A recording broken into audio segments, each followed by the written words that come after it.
For this edition of Rough Cuts, this is Sal LaSardo reporting in from Claremont, Florida. This past week, we lost one of the all-time greats, the legendary ring announcer, Howard Finkel, at the age of 69. It is a very sad, somber moment for anyone who grew up watching the WWF, WWE. Howard's voice will be a staple mark forever in our minds and our hearts. When I grew up during that time frame, and they used to come to Madison Square Garden every month, Howard Finkel was the ring announcer.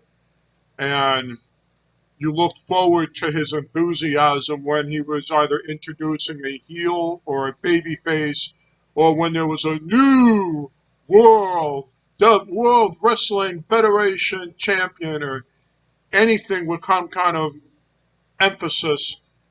Howard Finkel would make you look like $1,000,000, hands down.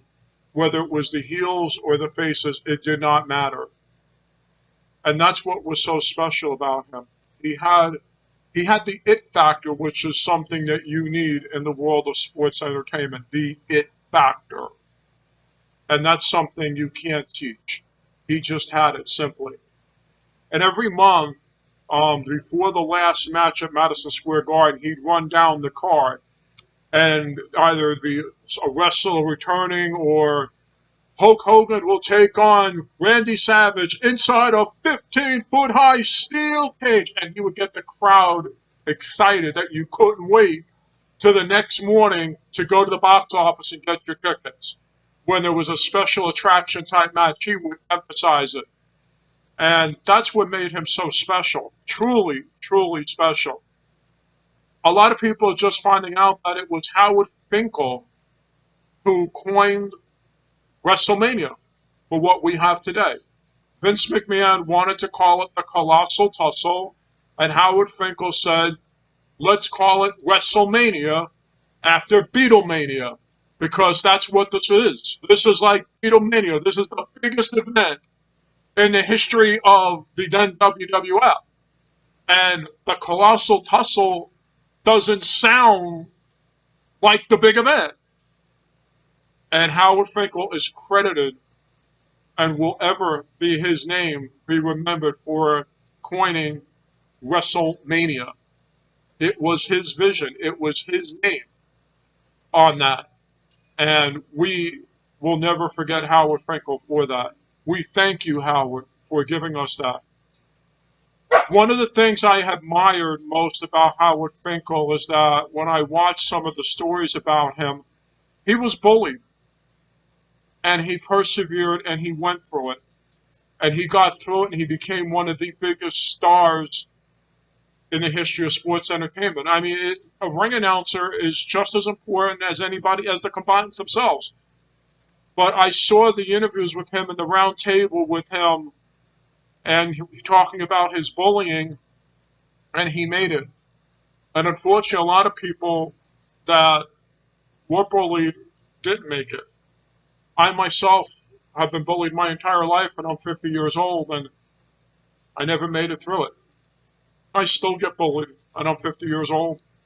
I suffer from anxiety and panic disorder, but I'm just one person out of millions. And I'm sure Howard's story has inspired many, many people to not give up, not stop believing, chase their dreams, and be the best that they can be. And Howard Finkel is an inspiration to all of us, even though maybe it may have passed some of us by, like myself included. But still, Howard Finkel survived all that and became the greatest ring announcer person of all time. And he is the longest tenured employee in the history of the WWF WWE. Truly the longest tenured employee. And how many people can say they spent 40 plus years with one company these days? You can't. And that goes to show you the trust that Vince McMahon had in his product with Howard Finkel to do the ring announcing, administrative duties, whatever it was needed.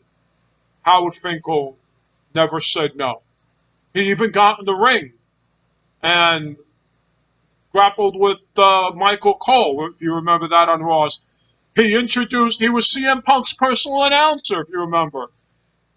He did anything and everything that one can ask for, and he never argued or complained or anything. If you go online and look up Bill Apter's chats, there are several of them with Howard Finkel and Mean Gene. Look them up and you will see what a genuine, kind-hearted soul Howard Finkel was and still is. And despite the fact that he declined in health the last few years, he was still beloved by everyone that knew him and those that are around him. And whether you never met him, when you tuned in, you felt like you were a part of something special. You knew something special was going to happen. And Howard Finkel will be remembered for all that. So, Howard, the Fink, you finally got inducted into the Hall of Fame. I remember that because I remember when I wrote my article on Rough Cuts, you got inducted that same year. And I'm glad the WWE got you in because you deserved it. But most importantly, thank you for a lifetime of memories. Every time I tune into Madison Square Garden, I look forward to hearing your iconic voice, and you will forever, ever be remembered. And every year when we think of WrestleMania, we will think of you. Thank you, Howard Finkel. Rest in peace. For this edition of Rough Cuts, may all your matches be a main event. God bless you.